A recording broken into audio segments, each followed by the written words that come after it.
gente! Olha nós aqui de novo para dar continuidade ao estudo da bioquímica e dessa vez com a correção da atividade de proteínas do nosso livro Biologia Hoje, do Sérgio Linhares, das páginas 63 e 64, os itens 1, 2, 11, 12, 13, 14 e 15. Vamos lá? 1. Um estudante afirmou que precisamos ingerir todos os 20 aminoácidos para que nosso corpo possa sintetizar as proteínas necessárias ao organismo. Ele está certo? Por quê? Não, gente, ele não está certo. Não há necessidade de ingerir os 20 aminoácidos, tendo em vista que o nosso organismo já produz os aminoácidos naturais. Então, é necessário ingerirmos apenas os aminoácidos essenciais, ok? Segunda, explique por que, embora haja apenas 20 tipos de aminoácidos, há milhares de proteínas diferentes em nosso organismo. Gente, as proteínas vão se organizar, vão ser formadas de acordo com o tipo de aminoácido, o número de aminoácidos e a forma como ele está, a posição em que ele está. Então, ele pode se posicionar de inúmeras formas. Há 20 aminoácidos que podem se combinar de inúmeras formas diferentes. Então, por isso que, embora haja apenas 20 aminoácidos, há milhares de tipos de proteínas, tá? Porque esses aminoácidos vão se combinar de acordo com o tipo, o número, que pode variar também, e a posição. Conforme isso vai variando, vai formando uma nova proteína, ok? O item 11 foi uma questão que caiu no Enem e diz o seguinte: o milho verde recém-colhido tem um sabor adocicado. Já o milho verde comprado na feira, 1 ou 2 dias depois de colhido, não é mais tão doce, pois cerca de 50% dos carboidratos responsáveis pelo sabor adocicado são convertidos em amido nas primeiras 24 horas. Então, gente, o que vai dar o doce do milho são açúcares, né? É amido, também chamado de glicídios. Só que depois que ele é colhido, esse sabor ele vai diminuindo, porque os carboidratos eles vão sendo convertidos em amido, que é um polissacarídeo que não tem sabor. E aí o milho vai ficando mais duro e vai perdendo seu adocicado. Só que para preservar, que é como aquele que a gente compra em conserva, né, em latinha ou no saquinho, são feitos os seguintes procedimentos: descascar e mergulhar as espigas em água fervente por alguns minutos, resfriá-las em água corrente, conservá-las na geladeira. A preservação do sabor original do milho verde pelo procedimento descrito pode ser explicado pelo seguinte. Bom, pegou o milho, descascou, botou na água fervente, botou na água corrente e depois guardou na geladeira. Deu um choque térmico, né? Bom, o choque térmico converte as proteínas do milho em amido. Gente, proteína é proteína, amido é carboidrato. Não tem como a proteína se transformar em carboidrato, são compostos diferentes. Embora sejam compostos orgânicos, são compostos diferentes. Essa está errada. B. Água fervente e o resfriamento impermeabilizam a casca dos grãos de milho, impedindo a difusão de oxigênio e a oxidação da glicose.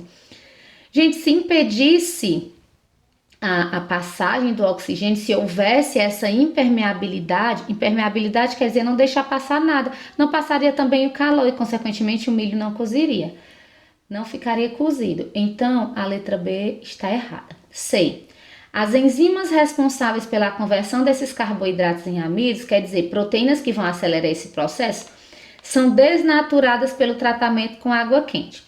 Gente, enzimas são proteínas que aceleram os processos biológicos e essas, quando são colocadas em ambientes de temperatura elevada, acima da sua temperatura ótima, elas vão desnaturar. E sendo desnaturadas, quer dizer, perdendo a sua forma natural, elas não vão mais realizar aquilo que elas iriam realizar. Portanto, a letra C está correta. Por que a letra D está errada?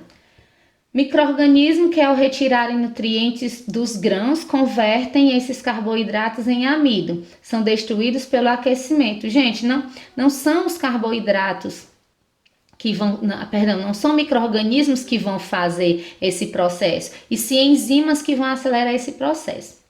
E letra E, o aquecimento desidrata os grãos de milho. Eu vou parar bem por aqui. Quando a mãe de vocês ou vocês vão colocar o milho para cozinhar, colocou o milho lá para cozinhar, e a gente tem que levar em consideração o que tem lá nos procedimentos, né? Colocou na água quente, esse milho desidratou? Esse milho secou? Não, esse milho não secou. E desidratar quer dizer perder água, ok? Então, a letra E também está errada. Gabarito, letra C. Próxima. Essa questão 12, ela traz esse gráfico, é muito importante que nós saibamos interpretar, ler, fazer a leitura de gráfico. Aqui nós temos no eixo X a temperatura, no eixo Y a velocidade da reação. Isso significa que, conforme a temperatura vai aumentando, a velocidade também da reação também aumenta. E aqui nós temos uma enzima humana A, representada pelo A, e uma enzima de bactérias de fontes termais, representada pela letra B. Veja só. A letra A, que é a enzima humana, conforme a temperatura vai aumentando, que vai desde o zero, ela vai aumentando também. A velocidade da reação vai aumentando. Só que vai chegar em um ponto que ela não consegue mais subir. Então, essa enzima, ela desnatura, porque ela está em uma temperatura muito elevada, ela desnatura e ela vai perdendo a sua funcionalidade. Ó, e vai parando, vai diminuindo até parar, até cessar. O mesmo acontece com as bactérias de fontes termais. Como são de fontes termais, já são águas mais quentes, então elas começam a sua reação enzimática a partir de 40 graus Celsius. Vai aumentando, quando chega bem aqui, ó, antes do 80, mais ou menos uns 78, essa enzima vai diminuindo a sua ação enzimática, seu poder catalítico, até que para. Ok? Então, a seguir tem alguns itens para a gente dizer se é verdadeiro ou falso. A temperatura é um fator importante para a atividade enzimática. A gente viu lá que conforme a temperatura vai aumentando, a atividade enzimática também aumenta, então está correto. Dentro de certos limites, a velocidade de uma reação enzimática aumenta com o aumento da temperatura. Exatamente. Aumentou a temperatura, aumenta a velocidade da reação. A partir de determinado ponto, o aumento da temperatura faz que a velocidade de reação diminua bruscamente e cesse. Foi o que a gente viu lá. Vai aumentando a temperatura, aumenta também a reação da enzima. Só que tem um tempo que já está muito alta a temperatura, ela vai caindo. 8. A temperatura ótima para a atividade da enzima humana está em torno de 37%. Mesmo se não tivesse no gráfico a informação que a gente deve saber, né? O nosso organismo vai funcionar numa temperatura ótima até 37 graus Celsius. 16. A temperatura ótima para a atividade de enzimas de bactérias de fontes termais está em torno de 78 graus Celsius. Foi o que eu mostrei anteriormente, né? Mais ou menos 78 graus Celsius é uma temperatura ótima, depois disso vai caindo. 32. Somente na enzima humana, o aquecimento acima da temperatura ótima provoca desnaturação. Mentira! Essa desnaturação está representada pelo o caimento, né, daquela linha, a volta que aquela linha faz, caindo. 64. Para ambas as enzimas, se for ultrapassada a temperatura ótima, a agitação das moléculas se torna tão intensa que as ligações que estabilizam a estrutura espacial da enzima se rompem. Por isso que vai diminuindo o poder catalítico dela, ok? Então, as enzimas elas vão funcionar bem de acordo com a temperatura. Conforme a temperatura aumenta, ela também vai aumentar, só que chega num determinado ponto que ela não consegue mais aumentar. Então, diminui a sua velocidade porque ela foi desnaturada até que ela pare totalmente sua função, ok? 13. Em relação às enzimas, podemos afirmar que não podem ser reutilizadas, pois reagem com o substrato, tornando-se parte do produto. Não, a enzima vai lá, faz a sua tarefa e sai. B. São catalisadores eficientes por se associarem de forma inespecífica a qualquer substrato.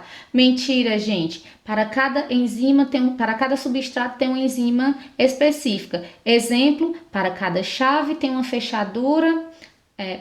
Para cada fechadura tem uma chave específica. É o sistema chave-fechadura. Tem que encaixar direitinho. C. Seu poder catalítico resulta da capacidade de aumentar a energia de ativação das reações.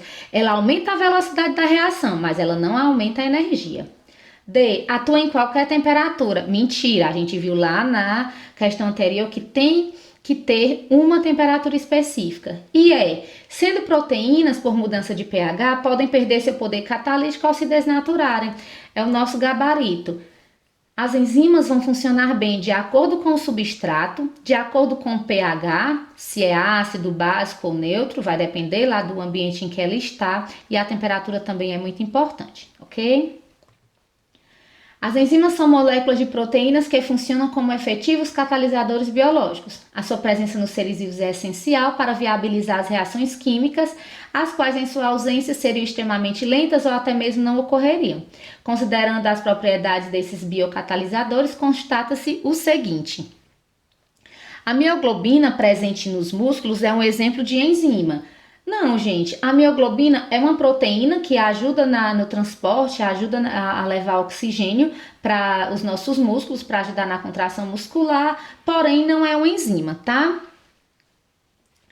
As enzimas aumentam a energia de ativação de uma reação química, não aumentam a energia de ativação.